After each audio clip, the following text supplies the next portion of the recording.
Welcome to the Jon and Lebo show. Alex Lubowitz here with my esteemed colleague, John Sokoloff. John, you're in a new setting. You're actually in a legitimate studio. You have a Yeah. legitimate microphone. Yep. You have a legitimate headphones on, and a legitimate camera on top of that. You got a nice little setup there. You're back at Ithaca College, I see. Yeah. It's working out pretty nicely. I like it a lot more. I'm gonna say though, my room with my crappy headphones, my crappy little earbuds, it got the job done. But I mean, clearly not as good as this. Yeah, and it sounds like you're actually on the built-in the built-in microphone. I don't even know if you're on the right microphone right now. We'll figure that out. We had to squeeze in this time, so the tech will be better. You have your first game tomorrow that you were calling, your play-by-play voice of the Bombers, of course, and you and Connor Weingarten are our number one fan. You guys are both doing you guys are both calling the game. It's Alfred, right? It is Alfred. Yeah, I can't wait. We've been prepping so hard all week. Practice all day. New headlines everywhere. New coach, new quarterback. So it's and new quarterback on the other side too. It's really an exciting season coming. I can't wait. Yeah, the old quarterback is a graduate assistant for the Bombers. Honestly, too many storylines. Yeah. Make it a little hard for us, But that's Division III football, and we're here to talk about the real thing. So let's get to it. Big trade last week. I don't know if you heard about this, but Kyrie Irving is going to be a Boston Celtic. What? And yeah, it's crazy, right? Isaiah Thomas going to the Cavaliers, Jay Crowder and Ante Zizic as well. Nets 2018 first-round pick, and a Celtics 2020 second-round pick. Before we get into what happened, what led to the trade being finalized, let's just talk about this trade as is. John, we'll start with you. Who won this trade? Was it the Celtics or was it the Cavs? Was it mutually beneficial? What do you got? It was mutually beneficial. No one lost. But I'm just saying, in terms of who made out better, I think Cleveland did. Because if you look at their situation, Kyrie wanted out, and other teams knew that, and they were using that as their leverage. And then all of a sudden, Boston comes around. And I was talking to you about this before there were even talks about them even doing this trade. I said Boston has the most assets to give up. Give up Isaiah, give up one of their young guys or a pick or whatever, and get it done. And then they were able to do that. But Boston giving up that Brooklyn pick, that's huge. But you take a look at everything, and I think Cleveland made out better out of this deal because you get Isaiah Thomas for a year, who's just a worse Kyrie.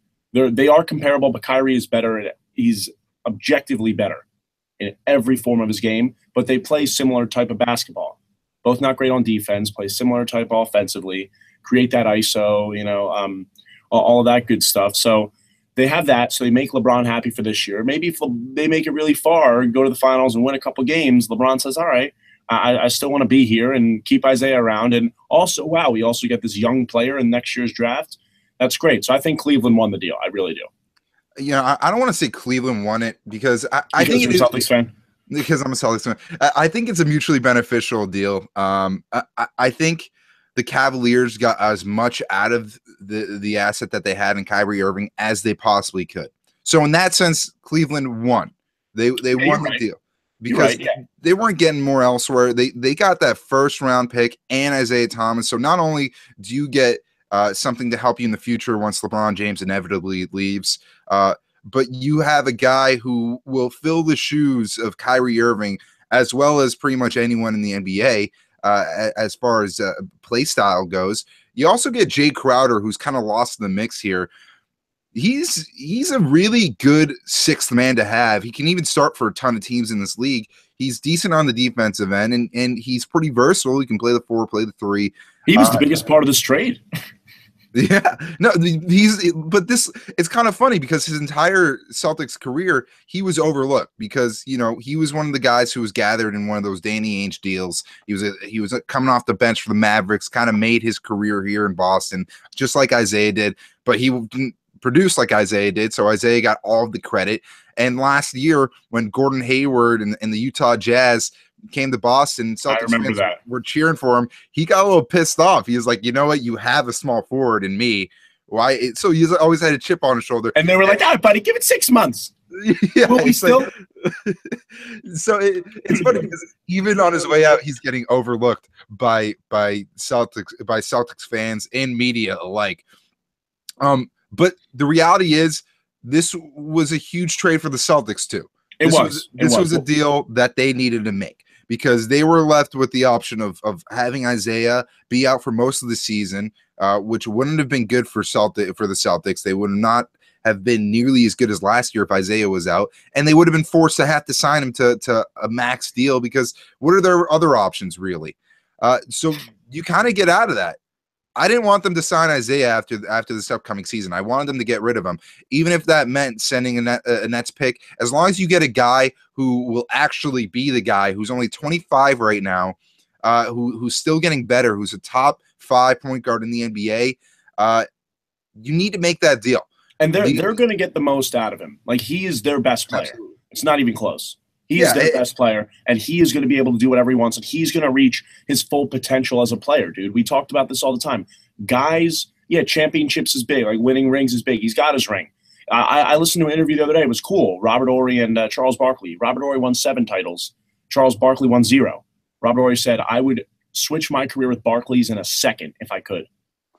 And guys want to get the most out of themselves, of their legacy. And for some guys, that's more important. I mean, Kyrie, I don't think it's a selfish move for him to want to leave Cleveland. He didn't want to be in LeBron's shadow anymore. LeBron's definitely high maintenance, even if he's like a completely level-headed guy on the court and whatever. Still all the baggage that's brought with him, all the media attention he gets. He wanted to be out of that. He wanted to be his own guy. He wanted a fresh start for a contender, and that's what he got. Now, with the Celtics, though, now they are really going for it. Last year was just like a Yankees-esque type of team that was just rebuilding. That all of a sudden, of course they're going for it. They got. I think they're going for it in 2 years. I think this is the deal.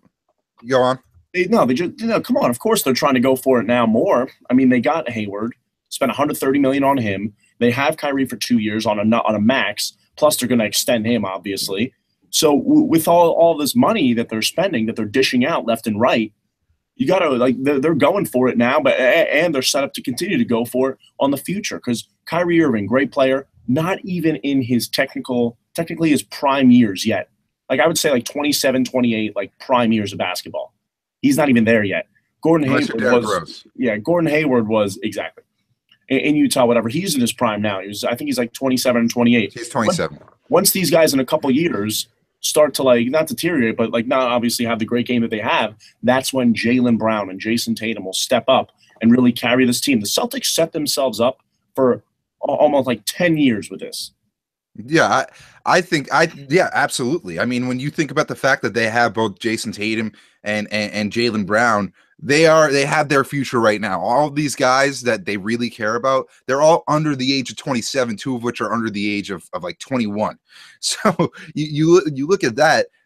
This team is set up. That's why I don't think this is the year that they're trying to go for it. I think realistically, they're not expecting to win a title. Maybe they're expecting to make it to the finals. I think that's a realistic goal to have. I don't think it will happen, but I think it's realistic that it's a possibility. But it's really for the years 2019, 2020. That's when this team will be at their peak. And if you kept Isaiah, he would have been past his prime by then as a guy who's 5'9". Now let me ask you this. What do you think about the Cavs second guessing Isaiah? Because for me, I look at that as, you have the guy, one of the guys you want in this deal, Isaiah, to try to keep LeBron, because it's still a goal that they have, even though I don't think it's going to happen. You got to think Dan Gilbert and Colby Allman think that it's a possibility. Now they brought this guy in, Isaiah Thomas, and they looked at him and they go, you know what? He's not as good as we thought he was. I thought it was the hip thing. I thought it was like a hip problem. I know, but it's still a matter of believing in him and thinking whether or not he can be a part of the future. You want to re-sign that guy. You think that they'd want to re-sign that guy. Well, who knows? If LeBron's out, they are not re-sign. Well, they might re-sign him and build around him, but I think that's a very slim chance. Not build around him, but they'll have they'll have the cap room by that point, right? So I don't know. What did you make of the Cavs before we get to the poll? What did you make of the Cavs holding out and trying to get more out of Danny Ainge? And how do you think that's going to impact Isaiah Thomas's his happiness in the locker room, so to speak? Well, maybe it is what you said. I thought it was solely just because of injury. I thought it was just because he wasn't medically cleared, and they wanted to make sure that.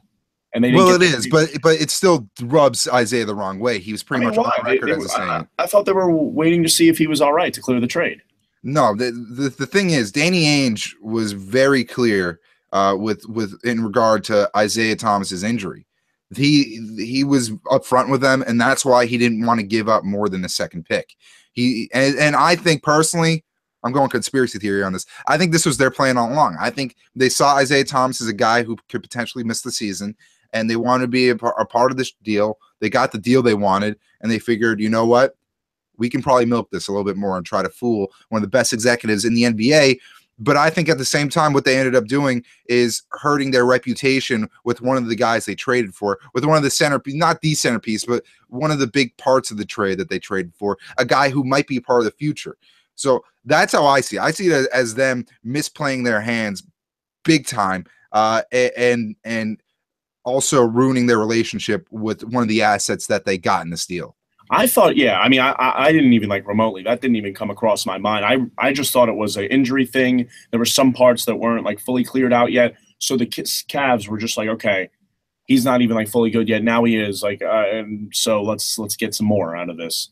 And that's what I thought it was. I thought he wasn't fully healthy. Then they found out he was. Maybe they thought like they put the talks on hold because of that. Obviously, we don't really know what goes on like behind closed doors besides those occasional Woj bombs.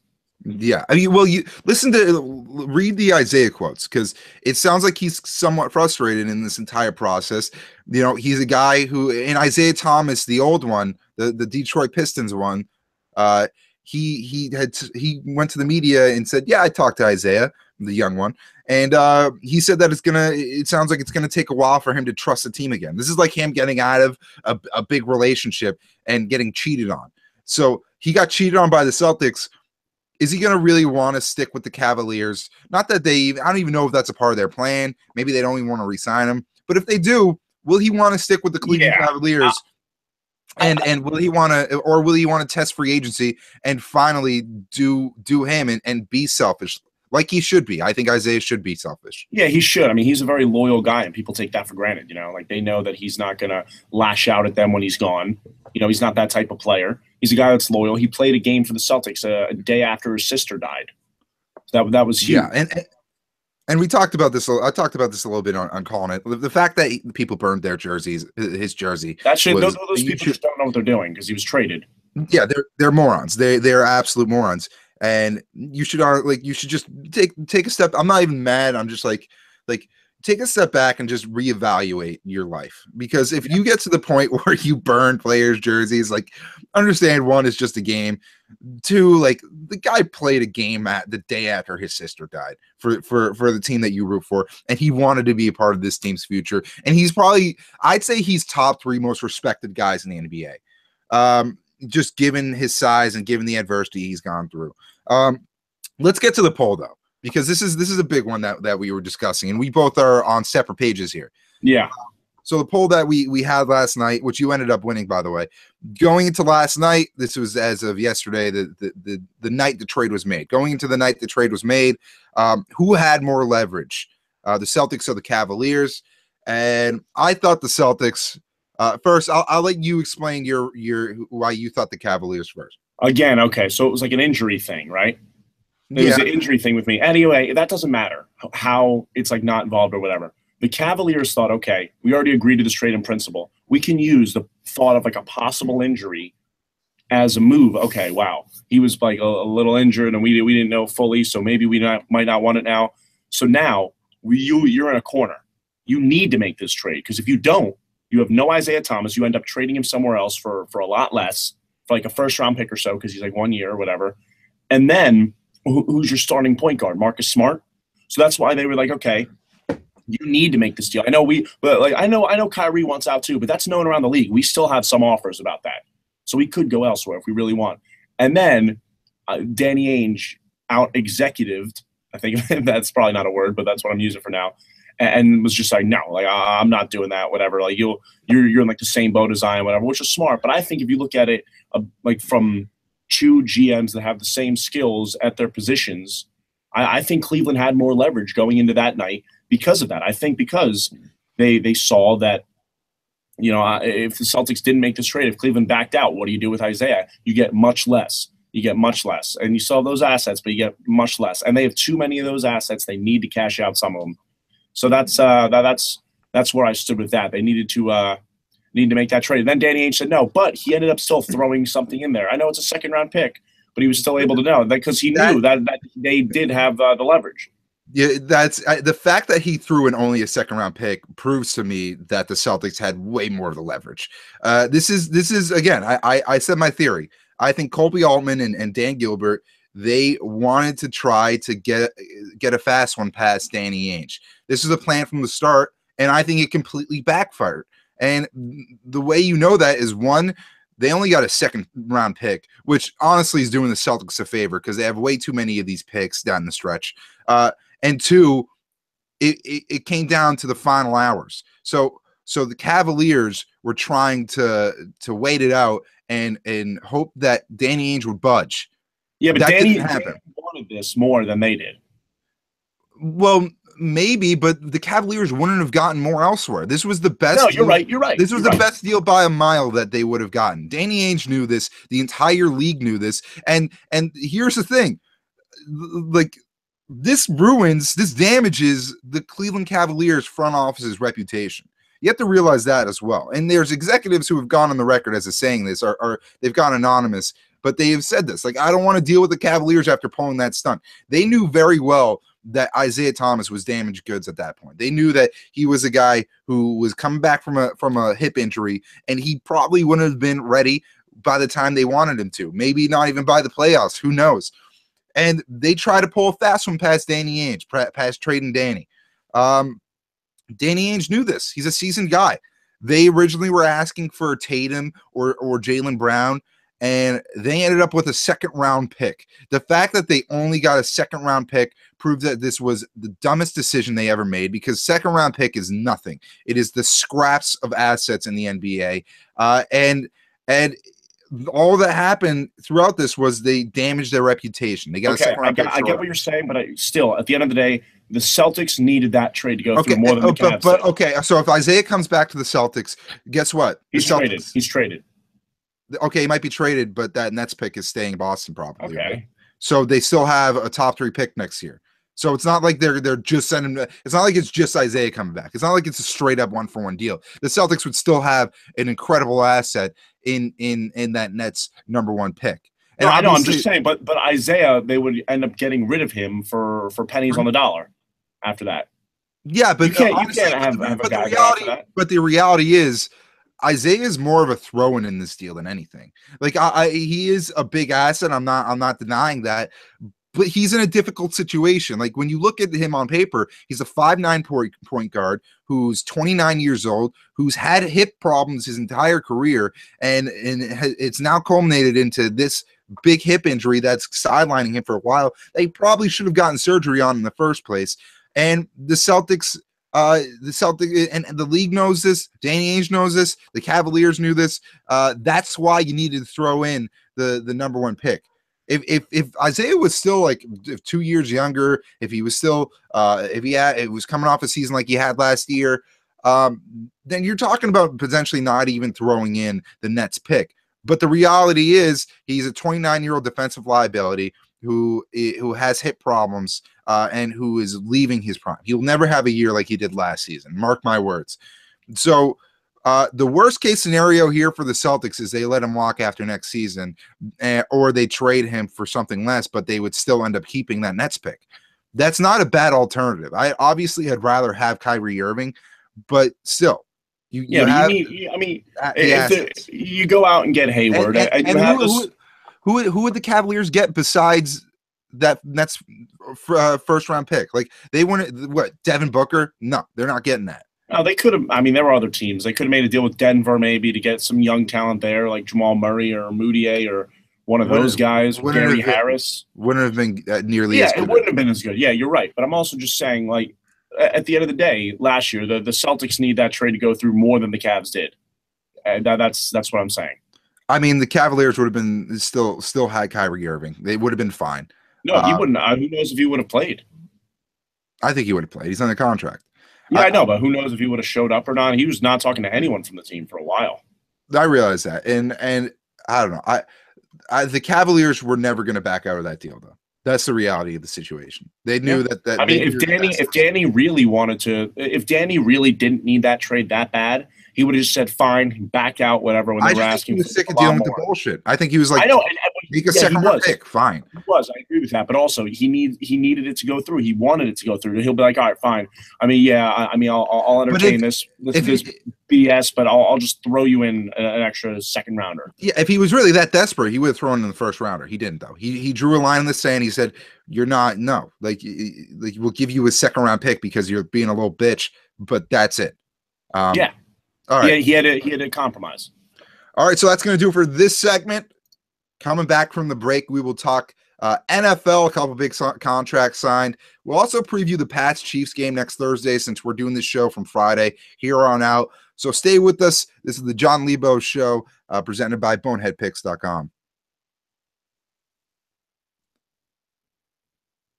All right, guys, if you don't already, make sure you follow us on Twitter at Jon and Lebo Show. All one word, at Jon and Lebo Show, no spaces.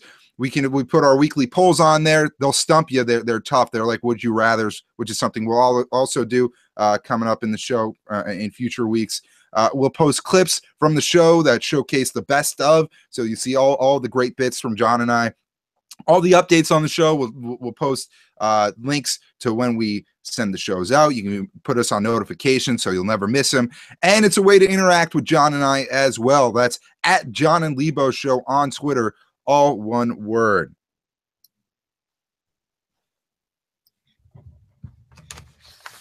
Okay, now you send it in. All right, welcome into the Jon and Lebo Show. Okay, so NFL 1 week from yesterday. So coming up soon. The season came up so fast. It's crazy how quickly it's coming back. We got the Pats. How many games in a row have they hosted? 3 on Thursday night to start the year? Yeah, I'm not sure. They had the Steelers a couple years ago. Last year was the Broncos. But anyway, yeah, we all know it's going to be a boring game with conservative Andy and being the Kool-Aid man, as you say. But all right, so Kansas City at New England, week 1. Julian Edelman out. Acquiring Brandon Cooks, who could be the next Randy Moss for them, a guy with that much talent. I don't know how they got him. What can we expect from the Pats this year? Is it going to be a cakewalk to the Super Bowl and whatnot?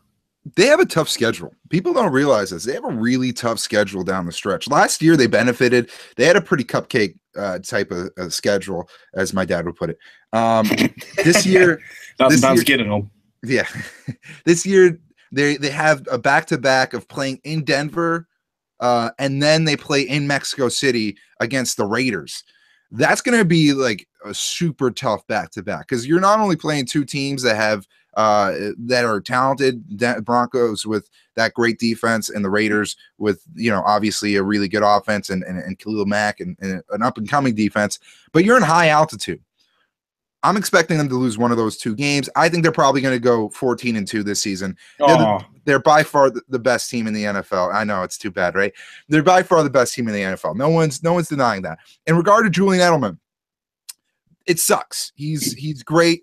Tom Brady and him are so comfortable with each other. That's really where we miss out here. It's not about his skill set as much as it's about him being Brady's favorite target. He's a guy who's going to get, 8 receptions a game, and he's going to be old reliable out there. He's good for those stats. He's great with Brady. He frees up the field. But this year, even without Edelman, this wide receiving core is better than it was last year, even without Edelman.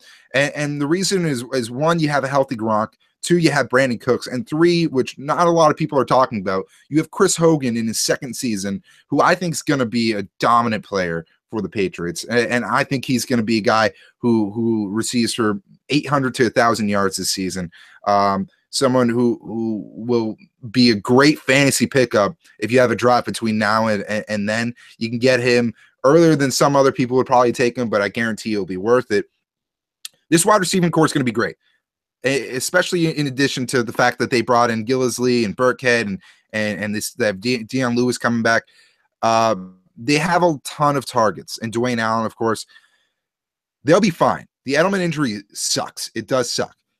But this wide receiving core is so good, they'll be able to make up for it. Like, come on. They're like missing out on Edelman. He's a great player, but come on. You could put me out there as receiver. I'll get 1,200 yards and 10 touchdowns. Like, it's Tom Brady. It doesn't matter. He's been getting nobodies to get touchdowns all the time, man. And Austin Carr, by the way. You look out, they have another white slot receiver who was undrafted this year, who literally went under the radar, and people are raving about him. Yeah, like the Pats. I mean, Edelman going down, yeah, it's big, but, like, come on. Like, it's not gonna. They're not gonna skip a beat. But so coming to the Chiefs this year, the Chiefs play conservatively. They played too conservatively to beat the Pats. I am so confident in the Pats winning that game and covering the spread, whatever it is. It's crazy. Like Alex Smith, he's a game manager. He's the most game manager of all time. He's not gonna win you big games. And mark my words, the Chiefs with Andy Reid will never make it past the divisional round of the playoffs. You can't in the playoffs like that. Or with Alex Smith. You just can't. Even, Mahomes, I mean, that guy looks great in preseason. I can't wait for him to be out and have the starting role, but he's still got a couple years away. But, yeah, Alex Smith, he'll never turn the ball over, you know. He's a little bit of a good runner. Hey. Old noodle arm. Oh, wow, yeah. But, like, come on. That game is the Pats are going to win, like, 27-14. And it's never really even going to be a game. Come on. The only thing with the Patriots, because they lost a lot of the receiving core too. So I mean, they did. They have a good defense. They'll be fine. My problem with the Patriots on the other side is their pass rush. Will they be able to be effective this season, especially with Derek Rivers going down, their highest draft pick this year, third round pick, but he was looking really good in the preseason. It would have added depth. They got rid of Coney Ealy, which like another side note, Coney Ealy being cut, like that's embarrassing. Like they have no depth at defensive end or on the D line in general, and they still cut him. And this is a guy who was considered a pretty good defensive lineman. The Jets picked him up, which is hilarious. And they still cut him. That's got to really sting. That's one of the most embarrassing cuts I've seen for a guy that caliber. But you got to think they're going to adjust. You have Dante Hightower, who will probably be playing, 2-point stance, defensive end role a lot. He's going to be more of an outside linebacker with David Harris on the team. But the one thing that concerns me with the Patriots is this pass rush. Obviously, the secondary to make up for it, to give them some more time. But it's going to be tough. And if they have another guy or another couple guys go down on that defensive front, their defense will be in trouble. They'll be in so much trouble. You know what? The greatest defensive mind in NFL history. Okay, I don't want to hear it from you. But it's true. They don't have a pass rush. No more Chris Long. No more Rob Ninkovich. They're gone. Jabal Sheard isn't on the team anymore. So it will be tough. You want to talk?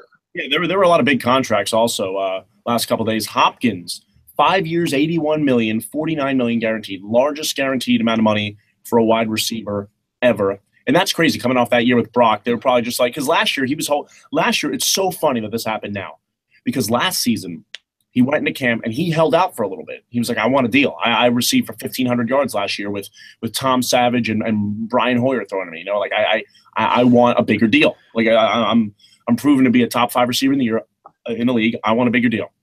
And now this year, after Brock was supposed to be the Lord and Savior for Houston, and then he gets out, and Hopkins is awful. He had like 3 touchdowns all year. It's like 900 yards, not even. Really, yeah, he was. And now they're like, all right, you went through a lot, okay? You went through a lot with Brock.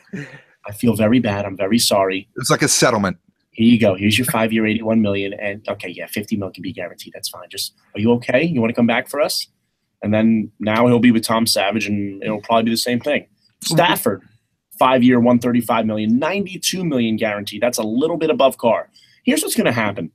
If you prove yourself to be a starting quarterback in the NFL, and all you have to do is just show that you're able to win one playoff game. That's it.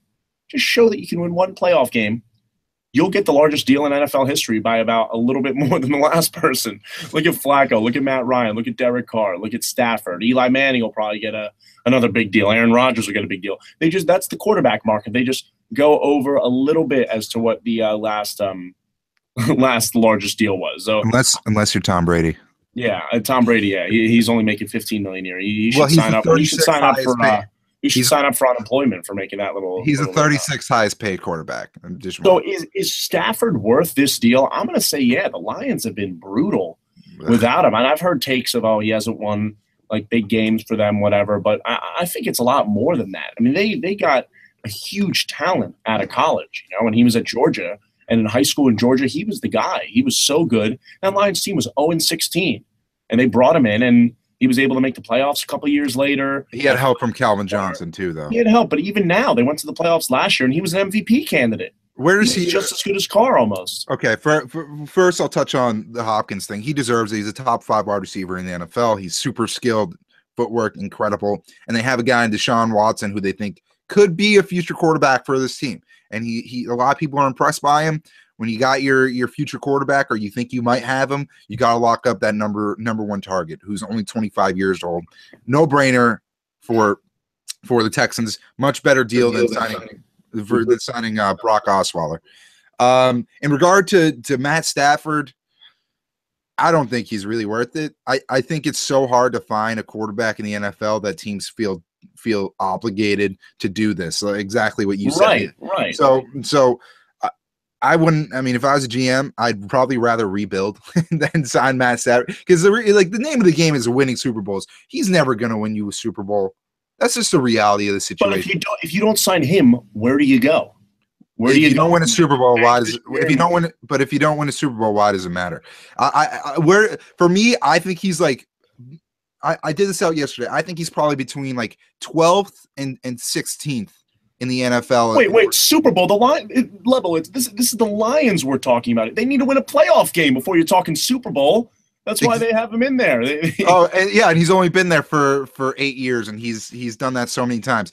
So I have Stafford as like 12th to like 16th in regard to like best quarterbacks in the NFL. He's like a middle of the pack quarterback, in my opinion.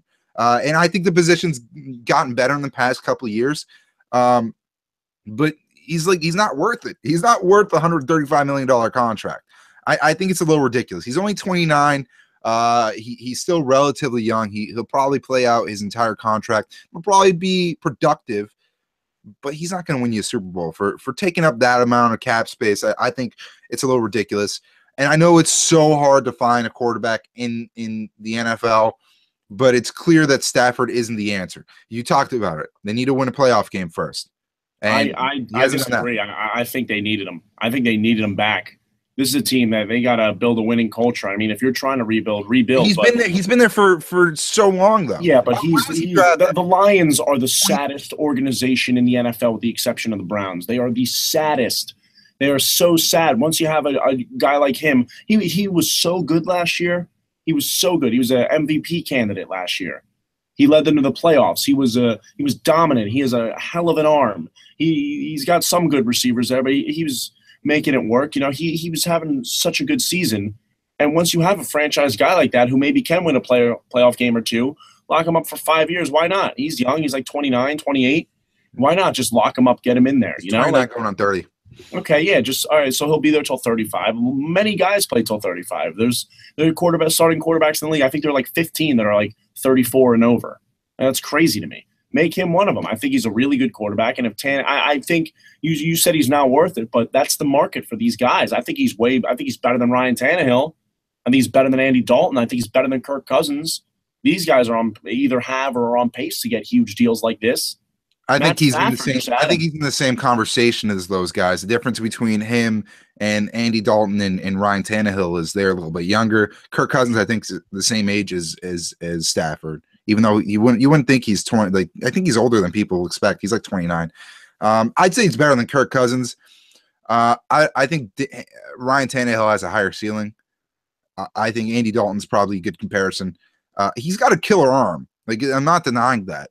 How is his arm gonna evolve as he gets older? How is his game gonna evolve as he gets older? Is he gonna turn into Peyton Manning circa 2014 or 2015 rather?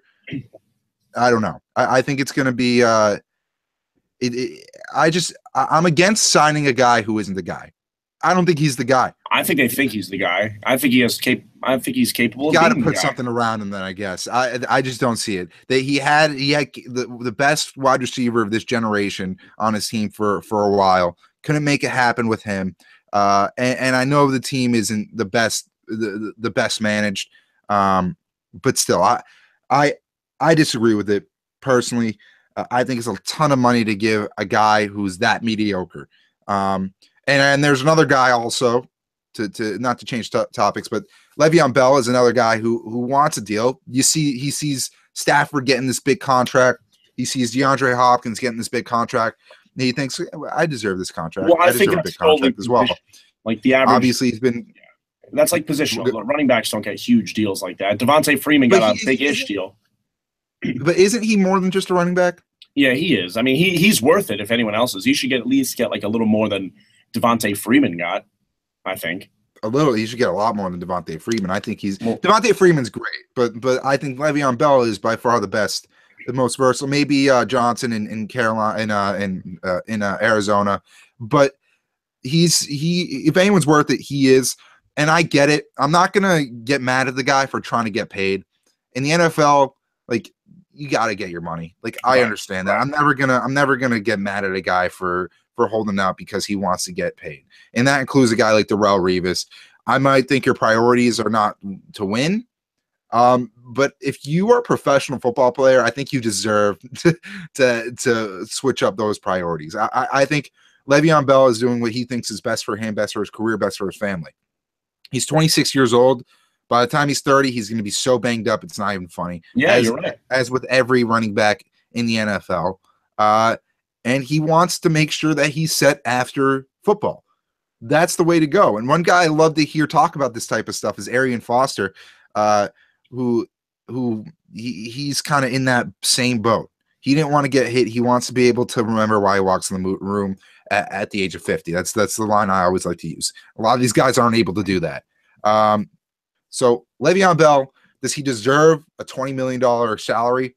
No running back in the NFL. He should be the highest paid running back in the league. You know what's probably going to happen if they really need to give him a deal? They'll give him a deal that's a little more than Devontae Freeman's.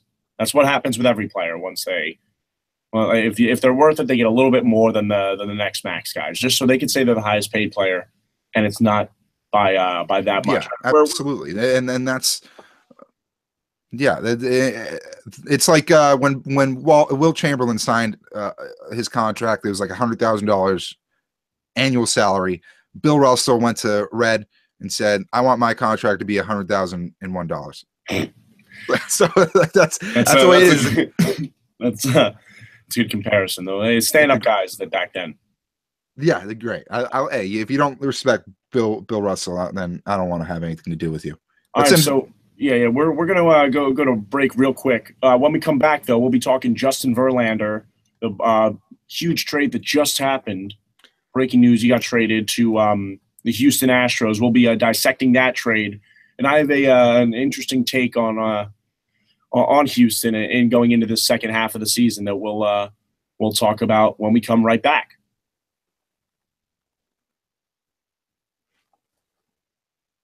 And make sure to follow the Bonehead Picks SoundCloud account. All of our podcasts are posted on Bonehead Picks SoundCloud and on boneheadpicks.com. You can also find other great sports content, everything from WWE to the MLB. And the Twitter is the same as the SoundCloud. It's at Bonehead Picks. It's BONEHEADPICKS. Visit boneheadpicks.com today. Welcome back to the Jon and Lebo show. One last topic before we sign off. I gotta get my notes in order first. Verlander going to the Houston Astros. That trade happening last night. And if you didn't know, the Houston Astros are already the best team in the AL, not the MLB. That would be the Dodgers. Best team in the American League. They already have a pretty good pitching rotation, starting pitching, and they bring in a guy who's a generational pitcher, someone who has plenty of playoff experience, someone who has won both the Cy Young and the MVP back in 2011. And they just bulk up their team. This is a huge deal for the Astros. I don't think it's a game changer. I don't think this solidifies them as the World Series favorites. Really? Well, they are the World Series favorites. I don't think this solidifies them as the runaway World Series favorites, though. Yeah, okay, I agree with that. I think this was huge though for their rotation. They needed another guy like that. He's had a really good year, so to have him come in now to help you in the postseason, that's huge. But my thing with the Astros is like, take a look at the first half of the year. Like they were the story. Oh, by far the best record in baseball. Look at these guys. It's the best middle infield we've seen in a long time with Altuve and Carlos Correa. It's gonna be a great year. And then look at all the storylines that have put a big cloud over the Astros season, at least in my opinion. Everything with the NL, the Dodgers, they were 91-36 at some point. That was crazy. You have the Mets with all their injuries going down. Then especially just look at their own league. Red Sox, Yankees, all the drama going on between those two teams. The Red Sox with David Price, Chris Sale's great season. The Yankees getting Sonny Gray and Aaron Judge and turning it into what they have been now, a playoff team. Even the Indians a little bit, whether or not they'll get back the turn that they've made. I feel like no one's really talked about the Astros recently. And these other teams have quietly snuck up on them. The Red Sox are only like 4 games behind the Astros. The Astros aren't that much better than them. I think now this is going to really put them in the spotlight more. Teams going to talk about them more. It's not like they're going to be like the team that's not as much like talked about going into the playoffs. This big trade will really put them over that hump. And then again, like in the postseason, we'll see what they're able to do. I remember 2 years ago when they beat the Yankees in that wild card game. They played the Royals in the playoffs, and this was a Royals team coming off the World Series, a tough Royals team, and the Astros gave them a run for their money. They showed that they're a postseason strong team. Yeah, they're not a team that'll crack under pressure. They're not like the Dodgers. They're not like the Nationals. They're a team that, and now adding another arm like this is scary for the rest of the American League. So let's look at their starting rotation. So you got Justin Verlander now, who this season has a 3.82 ERA, but since May 30th, it's down to 3.24. So he's been good the past couple months of the season. Dallas Keuchel, of course, 2.91 ERA. He came off of the DL. I actually saw him pitch at Leckler Park. So did I. I saw him pitch in Oakland, actually. I saw him pitch in a minor league in low A ball. So I saw him pitch against a bunch of 20-year-olds and just dominate. It was hilarious. It was great. It was like Shaquille O'Neal playing high school basketball. Then they have Colin McHugh, who's a great number 2 starter for any team. He's a 3 starter now on this team, 3.25 ERA. Charlie Morton, who's a decent pitcher, and then Brad Peacock, low-key 3.12 ERA. And their rotation has been pretty good this year. They're about 5th in the AL in ERA, and their bullpen has been subpar. Their bullpen's 9th in the American League alone in ERA. This helps them because you got a guy who's going to be going deep into games. So yeah, you don't have to use those scrubs quite as much, at least the low-end guys. This is absolutely huge. And I think Verlander's a great pitcher. He's not necessarily like known to be a world-class postseason pitcher. Right. His best year was 2013. He had a really good year. I think he only gave up 1 run to Mike Napoli on a home run. They made it to the World Series in 2012. Yeah, he's obviously an amazing pitcher. He's also 35 years old. He still brings it. This is a huge deal. But there's some deals that teams make when they're at a certain point, and it's like, okay, that's it. Like they are going to the World Series. I don't feel that way with the Astros. I don't. I think the Indians have a really good team. They have way better pitching than the Astros, and I'm a big pitching in the playoff guy. The Red Sox also have better pitching than the Astros do. They're right behind Cleveland with both their bullpen and their starting pitching. I think this will solidify that they have the number 1 seed heading into the postseason. They'll play whoever the wild card winner is. That's huge. They have home field advantage throughout. This is going to make the postseason so much more fun too. Yeah, if Verlander's in it, it's going to be great. And if you're talking about a Verlander versus Chris Sale matchup potentially, that would be awesome. Verlander versus CC Sabathia, imagine that. That'd be hilarious. It'd be like we're back in 2010. So I think this is a big move. I still don't think they are the favorite. I'm all about who gets hot at the right time. And I look at the Indians and the Red Sox, and they've both been kind of streaky this year, especially the Red Sox. if either one of those teams start to play well, like the Indians did last year, no one thought that they would come to fruition like they did, with Andrew Miller coming in like the 6th inning, their best reliever. But if things come to fruition at the right time for each of these teams, there's no guarantee that the Astros are gonna win it. And honestly, I feel iffy about the team, because you said it. First half of the season, they're nasty. They're like by far the best team in the AL. And then they kind of level off. And I feel like that's the way they've been the past couple of years. That's why this is going to help them. They needed this. Yeah, but it's one guy. It's one out of every 5 days that this guy's going to come in and help. Big addition. I'm not saying it's not. I just think if you're in the camp of this is like it. This is the guy that they needed to be to get over that hump, to be able to beat the Dodgers come World Series. I don't think so. And second of all, another little side note, I'm not even sold that the Dodgers are going to make it to the World Series. Yeah, they've been bad the last couple of weeks too. And I hear Arizona, Buster Olney, who was on our show, wrote a great article about how Arizona's not afraid of them, and they see them all the time. If they see Arizona in the playoffs and they beat them, that would be so funny. That's the most cliche. Like, hey, guess what? Arizona, they're not afraid of them. I was expecting them to be afraid of them, to be honest. Would you say you are afraid of the Dodgers? Yes. No. Okay. Headlines, Sports Center, ESPN. Yeah, I don't think they're gonna say that they're afraid. Hey, guess what? We're not afraid of them. Holy shit! Did you just hear that? They're not afraid. Oh my god. Yeah, no. The Diamondbacks are a great team. The Rockies have been a good team this year. They're 2 very good teams. It's just they have the best team record-wise in MLB, probably overall. The roster doesn't wow me though. The Dodgers roster. Dodgers. I think it wows me with Bellinger, Justin Turner. Those guys are both hitting like. They're a great team. 30. They're a great team. But I go back to 2001 when the Seattle Mariners won 116 games and then they got booted by the Yankees. You never know. It's not always the best record team that wins it. Again, it goes back to my previous point. It's about who gets hot at the right time. That could be the Red Sox. I look at the team with the most talent.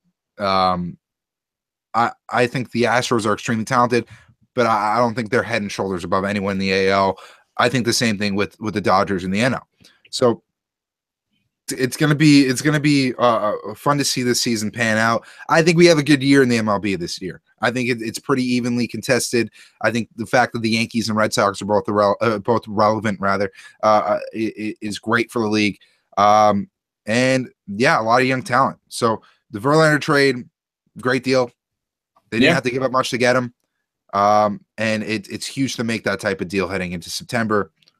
But I'm sticking to my main point. Not the end-all be-all.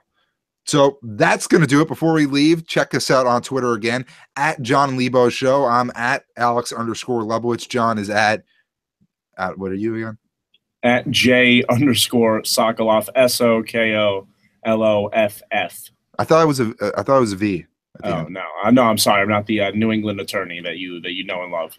Jim Sokoloff. He has a great hairpiece. You should look into it. Okay, I will. Not bald though, but I will. No, I'm just not. I won't wear it. I'll just have it. Yeah, try to take it from. Yeah, it's great. The guy, it's a beautiful hairpiece. I'm not insinuating that you're going bald. Trust me, but I know you like great hairpieces, so I thought I'd bring it up to you. Check us out next week. Our new time to record. We're doing this every Friday. It should be out by the early afternoon on Fridays. So check in there. Check in on Fridays. Check in every day. Who knows? Maybe we'll do some surprise podcast. All right. Thanks for listening, and we'll see you next time.